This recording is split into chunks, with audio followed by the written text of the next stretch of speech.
Bapak Ibu yang saya hormati, para peserta diklat online yang juga saya hormati. Untuk kali ini kita ikuti diklat online dan untuk mengikuti hari yang kedua. Mudah-mudahan dengan hari yang kedua ini kita semuanya lebih fresh, lebih sehat, lebih baik dari hari-hari kemarin, terutama diklat online yang diselenggarakan selama 2 hari ini. Mudah-mudahan kita semuanya bisa mengikuti bersama-sama diklat online ini agar ke depan kita semuanya bisa menjalankan misi daripada Yayasan Surya Nuswantara. Baiklah Bapak Ibu yang saya hormati, untuk materi berikutnya adalah badan usaha, di mana sebuah permata tidak akan dapat dipoles tanpa gesekan. Demikian juga seseorang tidak akan menjadi sukses tanpa adanya sebuah tantangan. Untuk itu, mari kita simak bersama-sama sebuah materi badan usaha. Kepada petugas pemateri, disilakan. Assalamualaikum warahmatullahi wabarakatuh. Salam sejahtera untuk kita semuanya. Kali ini di materi badan usaha PT Tuntas Subagio Group, sebelumnya perkenalkan, nama saya Hendri Indradi. Di jajaran PT kebetulan diberi amanah sebagai Direktur Pemasaran PT Tuntas Subagio Group. Untuk materi kali ini tentang badan usaha akan kita paparkan grand design dari PT Tuntas Subagio Group, apa yang akan kita lakukan ke depan dan juga langkah-langkah apa yang akan kita lakukan untuk saat-saat ini. PT Tuntas Subagio Group merupakan pelaku ekonomi dan keuangan inklusif. Artinya apa?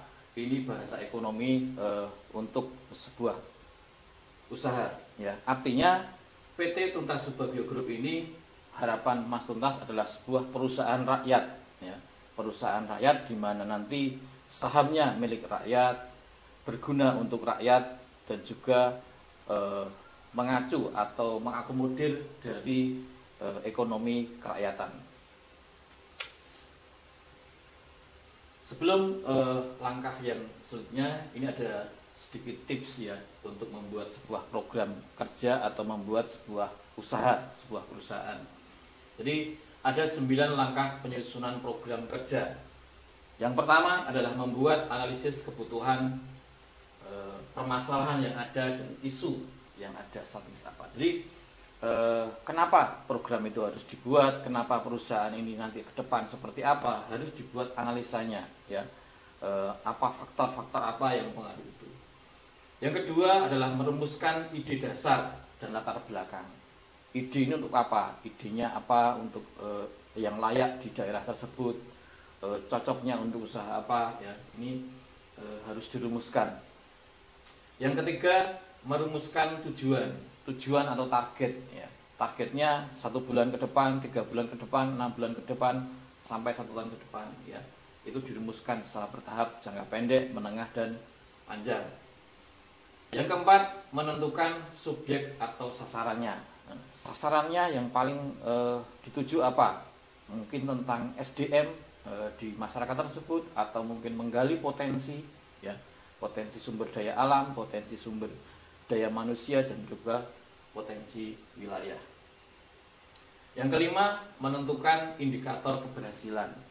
Keberhasilan apa yang paling mendukung di situ? Misalnya tadi di faktor-faktor di desa itu yang paling menonjol apa? Nah, ini faktor-faktor ini harus kita tahu persis keunggulan dari wilayah tersebut. Yang keenam, merencanakan model, metode, atau materi. Nah, ini perlu dikaji tentang materinya apa, faktor yang mempengaruhi itu. Yang ketujuh, merencanakan tempat, waktu, dan pelaksanaan. Ini sangat penting karena apa? Punya usaha kalau tidak punya tempatnya juga repot kan gitu. Jadi harus ditentukan tempatnya di mana dan kapan dimulai usaha tersebut, dan kapan pelaksanaannya dilaksanakan. Jadi tahapan-tahapan ini yang memang benar-benar harus kita lalui. Merencanakan tim pelaksana, ya. Artinya kalau sebuah usaha dicari berapa karyawan yang dibutuhkan, berapa pelaksananya, ya, untuk bagian produksi, untuk bagian marketing, untuk bagian operasional dan lain-lain. Yang terakhir 9 langkah, langkah ke-9 adalah perencanaan pengelolaan dana. Nah, kita butuh modal berapa untuk usaha itu, dan modal itu bisa digunakan apa saja dan bisa bertahan sampai berapa lama sebelum ada benefit. Ya, ini langkah-langkah yang harus kita lakukan. Ya, ini sedikit kita kupas sedikit. Nah, PT Tuntas sebagai grup harapannya akan menghasilkan satu, dengan adanya PT Tuntas sebagai grup yang nanti dibentuk di seluruh cabang yang ada di semua kabupaten dan provinsi di Indonesia, munculnya akan sebuah pertumbuhan, ya, pertumbuhan ekonomi di sini yang termasuk, ya, pertumbuhan ekonomi. Yang kedua adalah pengentasan kemiskinan, ya. Yang ketiga adalah menciptakan lapangan kerja. Yang keempat sama pemerataan ekonomi. 1, 2, dan 3 sampai keempat ini adalah harapan di mana ekonomi mikro, ya, ekonomi mikro bisa terjangkau oleh itu. Jadi teman-teman atau masyarakat yang tidak punya pekerjaan bisa mendapatkan pekerjaan yang diakomodir oleh PT Tuntas sebagai grup. Juga mengentaskan kemiskinan ini bisa berupa apa? Ya, tadi kalau sudah tadinya nganggur terus dapat pekerjaan di ini, otomatis nilai ekonominya akan tinggi, ya, akan bertambah. Pertumbuhan ekonomi juga akan bertambah di situ. Nah, secara umum nanti PT Tuntas sebagai grup ke depan bisa menjaga stabilitas harga pangan, ya, dan juga sebagai penguatan nilai rupiah. Karena apa? Ketika nanti program-program kerakyatan, ekonomi kerakyatan yang dijalankan oleh PT Tuntas sebagai berjalan di semua kabupaten yang ada di Indonesia, otomatis harga pangan akan terjangkau, ya. Nah, ini sedikit akan saya gambarkan kepada Bapak Ibu semuanya, ya, tentang pelaku ekonomi di Indonesia. Jadi di Indonesia ini ada beberapa badan usaha yang memang sampai saat ini berjalan, ya. Yang pertama adalah badan usaha milik rakyat. Di situ ada koperasi, ya, ada UMKM dan lain-lain, ada kelompok tani, ya. Yang kedua ada badan usaha milik negara dan badan usaha milik daerah. Karena program pemerintah selama ini belum maksimal terserap sampai desa, dan program badan usahanya BUMN tidak sampai ke pelosok. Karena apa? Terkendala di undang-undang BUMN yang ada. Nah, kita ada di mana saat ini, ya? PT Tuntas sebagai grup ada di sini, badan usaha milik swasta, ya. Badan usaha milik swasta ini yang punya keunggulan dalam ekonomi pasarnya. Pasar bisa di nasional, lokal, juga internasional. Ada juga lagi satu badan usaha milik asing, ya. Badan usaha milik asing ini yang sekarang banyak menguasai menguasai wilayah-wilayah yang ada di Indonesia, termasuk menggali potensi alam yang ada di Indonesia, ya. Contohnya Freeport, ya, Newmont dan lain-lain, itu adalah perusahaan asing. Nah, ke depan harapannya PT Tuntas sebagai grup bisa bersanding atau setara dengan perusahaan-perusahaan nasional juga yang ada. Misalnya Abu Rizal Bakri, dia punya Bakri Group, ya. Ada Salim Group, ya. Macam-macam, ada Transcorp. Nah, ini kita PT Tuntas sebagai grup menjadi salah satu modal kita nanti di ekonomi kerakyatan. Ketika semua perusahaan ini dan juga pemerintah bersatu, ya, membuat sebuah korporasi badan usaha di sini bersinergi, dia akan menumbuhkan sebuah lingkungan bisnis, ya, dan menciptakan sebuah ketahanan nasional, ya, ketahanan nasional, dan akhirnya harapan pemilik adalah World of Nation ya. Artinya apa? Artinya ini sebuah kesejahteraan nasional. Kalau di buku Pancasona, inilah visi YSN ya, kita gabungkan dengan visi YSN adalah mewujudkan masyarakat yang gemah ripah loh jinawi toto titik tentrem keterdarjo. Dan itu bisa terwujud dengan ya, dengan bersinerginya badan usaha milik swasta, pemerintah dan rakyat bersatu. Nah, ini konsep di mana PT TSG menjadi perusahaan rakyat ya, perusahaan yang memang mengakomodir semua potensi yang ada di masyarakat. Dari 2015 ya, dari 2015 sampai saat ini ya, YSN dibentuk dari profesional ya, YSN profesional dan juga Tikus Pidi Hanoto Baris.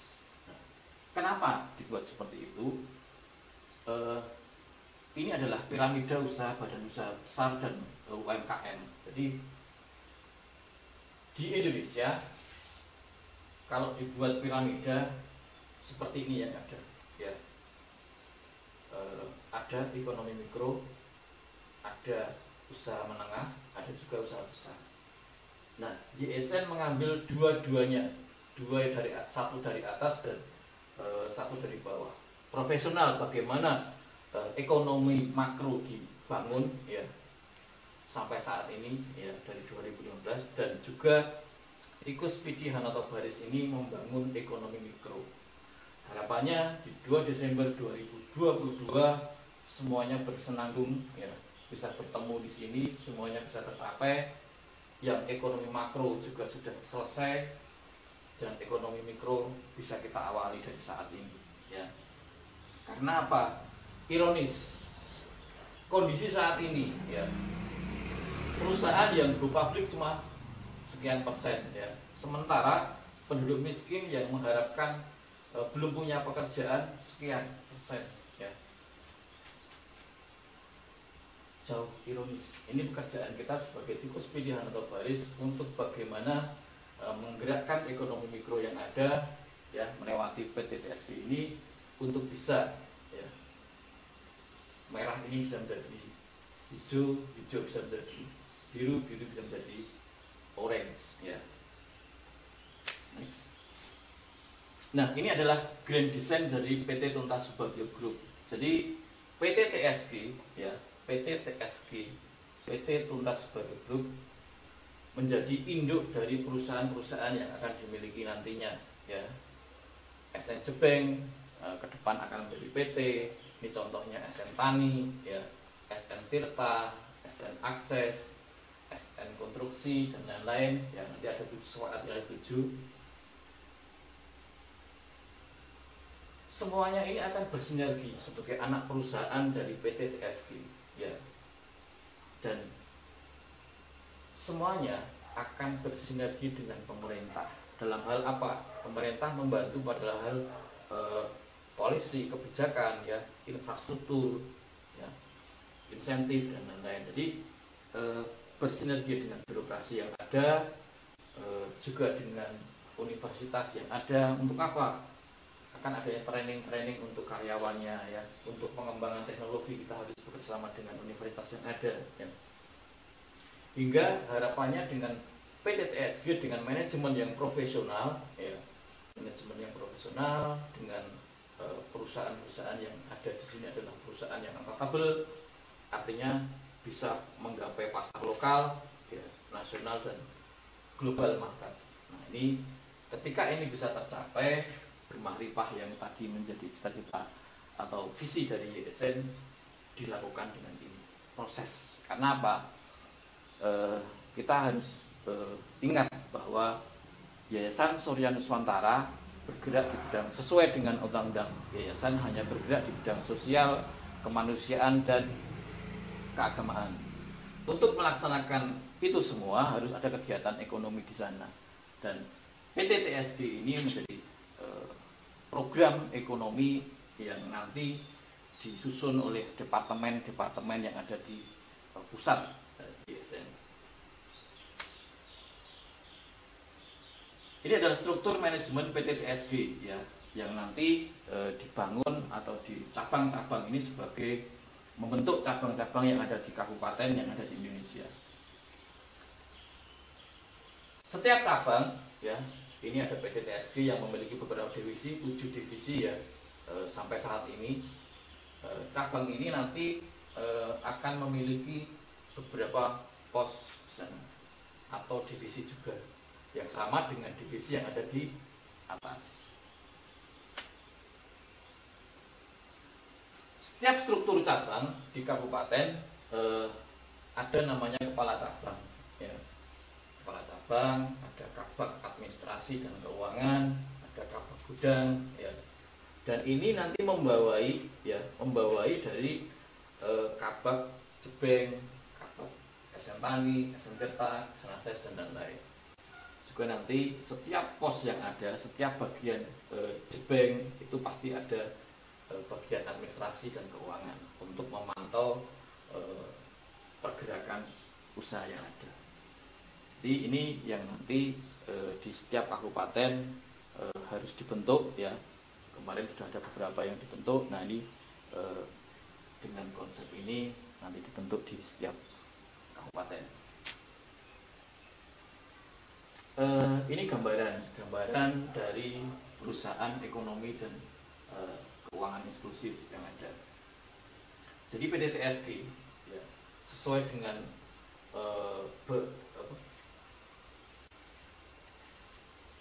berjalan sesuai dengan aturan-aturan yang ada ya. Ada undang-undang perbankan, ada undang-undang keuangan mikro, ada undang-undang koperasi di sana. Nah, dia akan membentuk sebuah lingkungan lembaga keuangan usaha rakyat ya, bersinergi dengan TSG. Nah, di sana pemerintah ada undangnya juga di sana, kesempatan berusaha, undang koperasi. Jadi ketika pemerintah mensupport pendampingan ya, ada perbankan di sini ya, PT TSG akan menghasilkan industri usaha besar ya. Jadi kelompok-kelompok tani ya, nelayan ya, ini yang menjadi mitra dari PT TSG ya. Kalau nanti di SM Tani berarti dia akan bersama dengan petani ya, macam-macam. Jadi ada sinergi dengan rakyat, ada sinergi dengan pemerintah, dan kita swasta di sini berdiri sebagai permodalannya dan manajemen ya. Lanjut. Mengapa YSN launching di 2022 ya?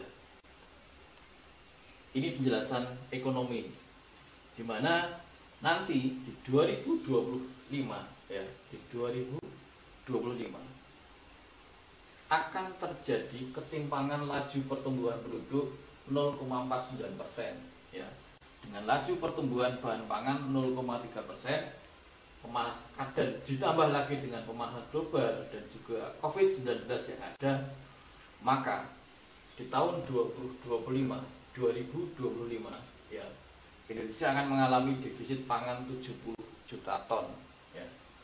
70 juta ton ini apa saja ya?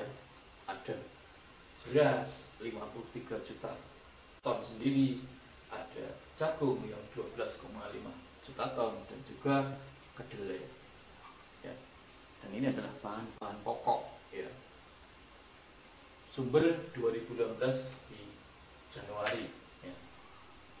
Nah, ini mengapa kita harus membuat program ketika 2025 ini ya, sebelum ini terjadi 3 tahun kita punya waktu yang cukup untuk program berjalan ya, 2022 sampai 3 tahun untuk program berjalan agar ini tidak terjadi. Nah, program seperti apa yang mau kita tawarkan nanti akan kita kupas perlahan. Satu, kita akan kasih contoh salah satu program di mana nanti melibatkan departemen, melibatkan Dewan Desa, Dewan Kecamatan, Dewan Kabupaten, dan juga Dewan Provinsi dan Pusat ya.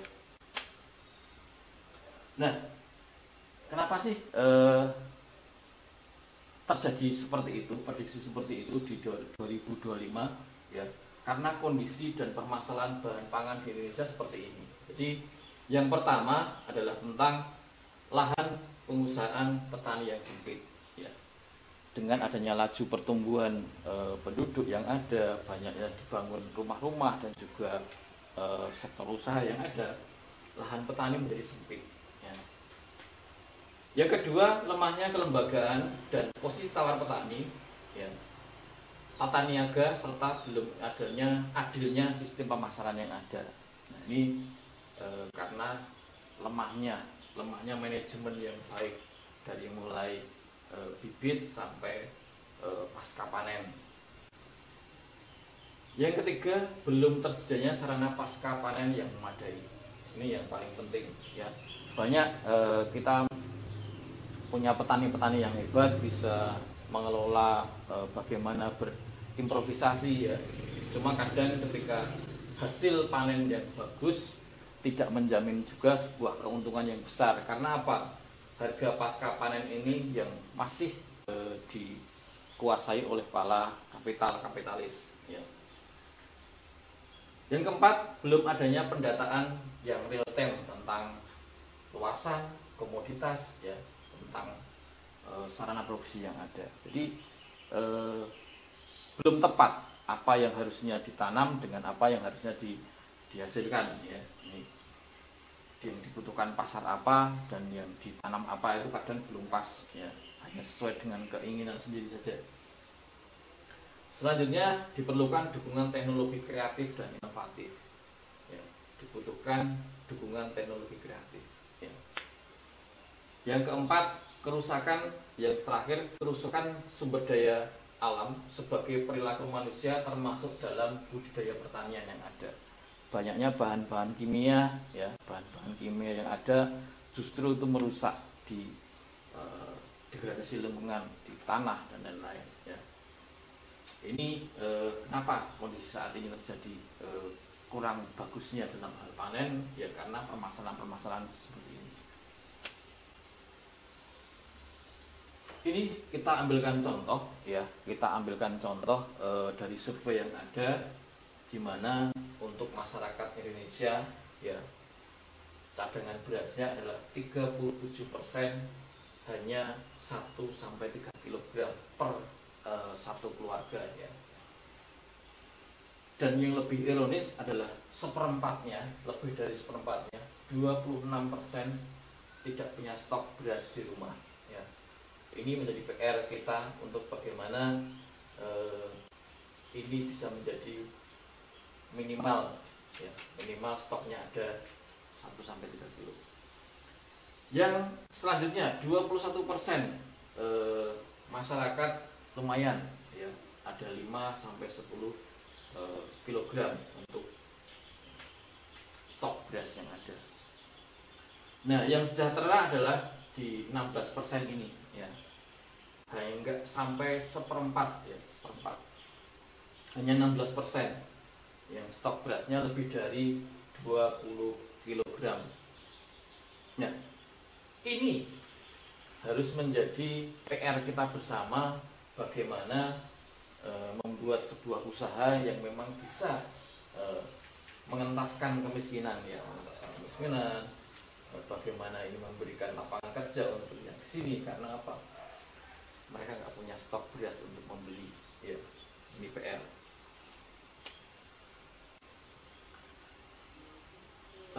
Di draft ini, ya, ini adalah PT Tuntas Subagio Group model bisnisnya, ya.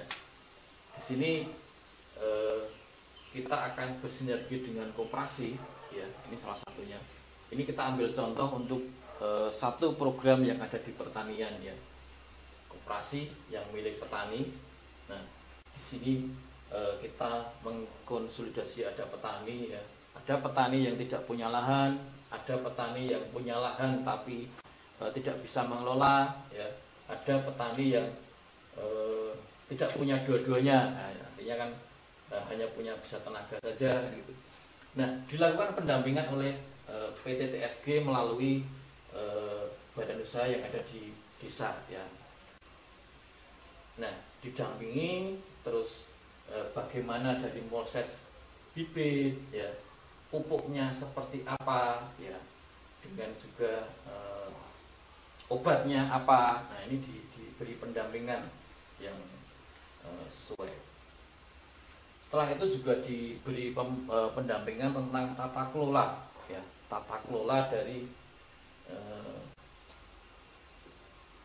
mulai hulu ke hilir, ya, tata kelola, terus teknologi pertanian apa yang cocok untuk wilayah tersebut, ya. Akhirnya ini mendapatkan kemudahan-kemudahan, ya, mungkin bantuan kredit atau apa, ya. Terus di sini adalah tentang pasca panen. Kalau ini sebelum ya, sebelum sampai tanam, di sini adalah pasca panen. Pasca panen ini petani yang tadi mengalami kesulitan tentang bagaimana menjualnya, kita membuatkan sebuah tentang pergudangan, ya. Di sini sistem pergudangan yang kita miliki ini adalah implementasi dari programnya kecamatan, ya. Kita implementasikan dalam sebuah program di sini pergudangan, ya, dimana nanti hasil panen ini kita dibeli oleh logistik yang ada di sana di kecamatan, di gudang yang ada di kecamatan, nanti dibeli dengan harga yang pantas hingga nanti bisa didistribusikan ke konsumen, ya. Konsumen itu bisa dua, ya, warung ataupun langsung dijual langsung. Nah, ini saham yang dimaksud dengan ekonomi kerakyatan dan perusahaan rakyat, di mana nanti memang saham-saham ini dari perusahaan PT TSG ini, ya, dimiliki oleh masyarakat itu sendiri dan juga dikelola dengan manajemen yang baik.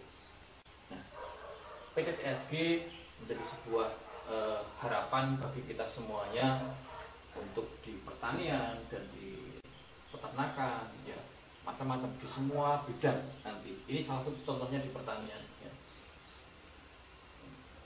Ada beli beras seperti apa, ya, gabahnya dikemas dengan baik, ya, hingga nanti sampai ke konsumen.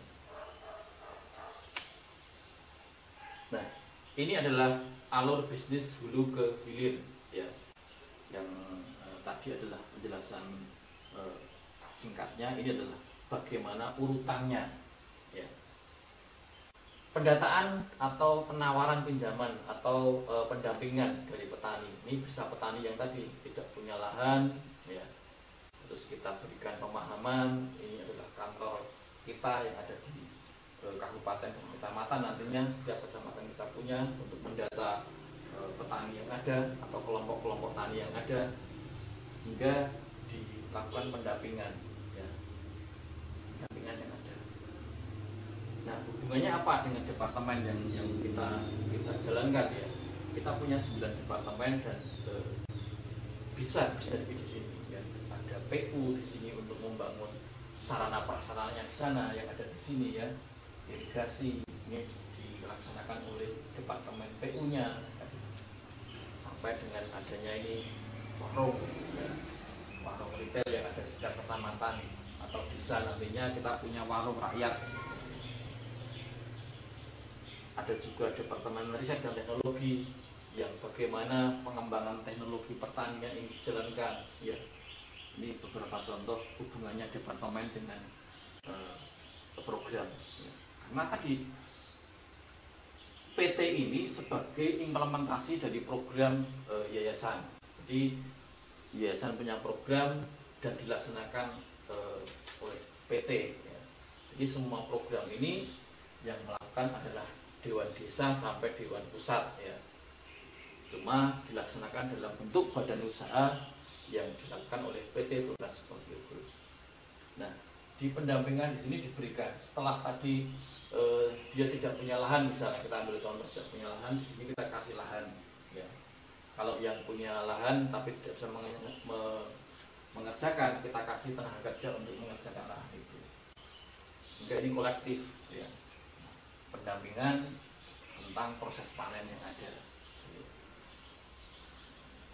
Dan gabah itu nanti diproses, setelah diproses, dipilah-pilah, ya, mana yang kualitas A, B, dan C, hingga ketika ini proses terjadi namanya untung. Yang tadi tidak dapat penghasilan di sini menjadi bagi hasil, pembagian bagi hasil, ya. ini disesuaikan dengan berapa luas lahan yang digunakan, ya, berapa modal yang digunakan, nanti akan berhasil di sini. Ini yang dimaksud, ya, dari yang tidak punya penghasilan di sini hingga mendapatkan penghasilan di sini. Hingga gabah tadi bisa didistribusikan oleh offline dan online, ya. Offline kita akan punya mat atau toko-toko di masing-masing kecamatan untuk menggali potensi ekonomi yang ada selain ini, ya. Dan juga online, ya, bisa akses menjadi badan usaha kita untuk menjalankan, mempromosikan, ya, memasarkan produk-produk ini secara online, ya, hingga semua produk itu sampai di masyarakat atau konsumen, ya. Ini adalah alur tentang bisnis hulu ke hilir, program desa sampai program pusat ada di sini semuanya, ya. Tinggal kita membedah satu persatu. Nanti akan kita bedah di departemen lagi, ya, di diklat departemen. Ini hanya secara umum. Selanjutnya adalah tentang pengembangan jejaring hilir dari PT Tuntas Subagio Group. Jadi PT Tuntas Subagio Group pengembangannya adalah melakukan, ya, di supplier kementerian, di BUMN ataupun BUMD yang ada, ya. Juga di toko pangan, membentukkan toko pangan di masing-masing desa. Juga ada warung-warung pangan, ya, ada resto, ada kafe, ya. Nanti ini adalah pengembangan dari jejaring yang memang ada nanti di setiap kabupaten dan juga nanti di setiap desa-desa.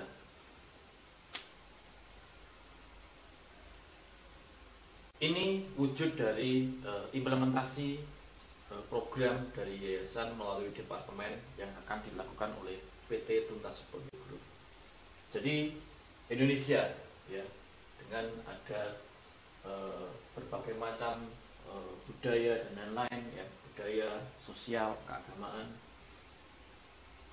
Kita ingat tentang sejarah bahwa dulu di Indonesia zamannya kerajaan-kerajaan, ada Sriwijaya, kerajaan Kutai Kartanegara di Kalimantan, ada kerajaan Majapahit di Jawa, ada kerajaan Gorontalo di Sulawesi. Mereka pada zaman itu mengalami zaman keemasan, ya. Karena apa? Karena memang di Indonesia saat itu dilewati oleh yang namanya jalur sutra, ya, jalur perdagangan sutra dari Selat Malaka, Laut Jawa hingga Laut Sulawesi. Nah, jalur sutra ini yang akan diangkat kembali oleh beliau Bapak Tuntas Subagio setelah memilih dengan visinya tentang mengembangkan, mewujudkan masyarakat yang kembali pahlak jinawi dengan adanya PT Tuntas Subagio Group, ya. Dengan PT TSG yang ada di semua kabupaten yang ada di Indonesia, harapannya nanti akan seperti jalur sutra zaman dulu, di mana saling bertukar produk, ya. Dari Sumatera bisa dikirim ke Jawa, Jawa bisa dikirim ke Kalimantan, Kalimantan ke Sulawesi, Sulawesi ke Papua, Papua ke Jawa, sebaliknya melalui cabang-cabang yang dibentuk di setiap kabupaten yang ada. Karena nanti di 2022 program yayasan akan berjalan di semua wilayah yang ada di Indonesia. Tentu saja PT TSG akan membuka cabang di semua wilayah yang ada di Indonesia. Itu menjadi jalur sutra baru, ya, untuk depan. Nah, ini kita ambil contoh, ya. Kita ambil contoh tentang program pertanian, ya, program pertanian. Ini visinya adalah tentang bagaimana membuat lumbung untuk Nusantara, ya. Peta jalan swasembada beras menuju Indonesia mandiri. Indonesia akan mandiri ketika semua desanya mandiri, ya. Semua desa mandiri karena tercukupi oleh kebutuhannya dengan saling silang tukar produk. program yang bersinergi dengan departemen yang dibuat oleh departemen dan nanti akan dilaksanakan oleh PT TSG. Salah satunya adalah tentang bagaimana tentang pertanian ya. Di setiap kabupaten ya akan dilaksanakan atau industri pertanian, agroindustri pertanian menggarap 1.000 sampai 5.000 hektar ya, lahan yang tadi bisa itu diisi oleh kelompok tani, lahan itu sewa atau lahan itu kita beli atau nanti bekerja sama dengan para petani ya. Nanti jumlahnya sekitar 1.000 sampai 5.000. Karena apa? Dengan hitungan 1.000 sampai 5.000 hektar 3 tahun ke depan swasembada beras bisa kita capai ya. Hingga terjadi yang tadi diprediksi bahwa 2025 kita mengalami kekurangan bahan pangan. Dengan program ini salah satunya ya bisa mengurangi. Program ini akan bersinergi ya, bersinergi dengan SN Tani, tentu saja salah satu divisi dari PT TSG ya, 1.000 hektar di sini. Bersinergi dengan koperasi yang ada di masyarakat ya, di desa. Bersinergi dengan perbankan yang ada ya, karena nanti alur keuangannya melalui perbankan. Juga ada SN Center di sini. SN Center sebagai apa? Nanti kita bersinergi dengan universitas yang ada untuk apa? Untuk memberikan pelatihan kepada petani ya. Karena tentang teknologi pertanian juga nanti terbarukan juga akan dipakai ya, di sini ada labnya ya. Jadi nanti ini akan dikelola secara utuh ya. Jadi selama ini petani kita hanya manual ya dengan pola-pola caranya, tapi nanti dengan program, salah satu program departemen di YSN yang akan dilaksanakan oleh PT TSG tentu saja akan dilakukan secara profesional. Ada pendampingan di sini, ada labnya teknologi di sini ya. Dan ketika nanti dilaksanakan di setiap kabupaten yang ada, otomatis pergerakan ketahanan pangan akan terjaga di situ. Ya. Nah ini di satu kabupaten ya tadi yang kita sebut adalah kita sebut klaster gitu aja. Jadi klaster, satu klaster kabupaten tentu saja ini ada warung pangan di sini sebagai tempat bagaimana sumber pertanian tadi dijual ya. Ada satu klaster, ada budidaya di sini, benih dan lain-lain ya. Ini mulai pembenihan di sini. Jadi mulai pembenihan sampai hasil panen ya. Di sini ada pembenihan, ada PT TSG sebagai kunci atau karena sebagai modal utamanya ya. Dia bersinergi dengan perbankan karena semuanya melakukan proses akses keuangannya melalui perbankan ya. Jadi hingga nanti melayani UKM yang ada di desa tersebut. Jadi satu klaster adalah satu perencanaan di mana di dalam satu kabupaten kita bersinergi dengan LKM, BUMR ya, Badan Usaha Milik Rakyat, UMKM, dengan petani langsung ya, hasil produksinya nanti bisa dijual di warung pangan yang ada. Sehingga semuanya saling berkaitan. Nah ini yang dimaksud dengan kemandirian pangan yang ada di desa. Jadi itu sekelumit yang memang kita paparkan tentang PT TSG ke depannya. Nah apa yang harus kita lakukan sekarang adalah tentang bagaimana membentuk cabang-cabang yang ada di masing-masing kabupaten ya. Setelah mereka itu terbentuk, nanti tim TSG akan melakukan touring ke masing-masing wilayah untuk memberikan pemahaman, untuk memberikan sebuah persepsi yang sama tentang apa yang kita lakukan ya. Hingga nanti semua divisi yang ada bisa berjalan di daerah tersebut ya. Kita lakukan dari hal yang kecil ya, kita lakukan hal yang kecil. Jadi perjalanan Green Design ini akan bisa berjalan ketika kita buat roadmap-nya ya. Setelah kita buat roadmap, kita buat eksekusi setiap perjalanan itu.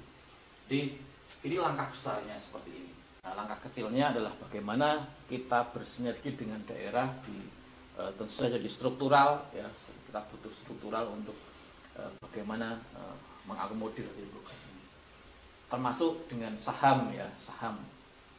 Jadi ke depan memang secara otomatis setiap anggota Tikus PD adalah memiliki saham di PT TSG.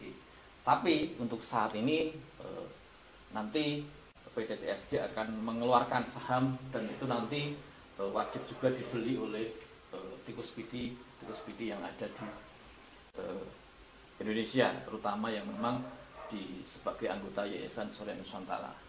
Kami sadar sepenuhnya bahwa kita akan bersaing dengan perusahaan-perusahaan besar dan hebat di Indonesia. Ya. Tapi saya yakin dan kami yakin dan percaya bahwa karena apa? Karena kita bersama orang-orang hebat, yaitu panjenengan semua, Tikus PD Hanoto Baris. Terima kasih. Wassalamualaikum warahmatullahi wabarakatuh. Salam Surya Nusantara.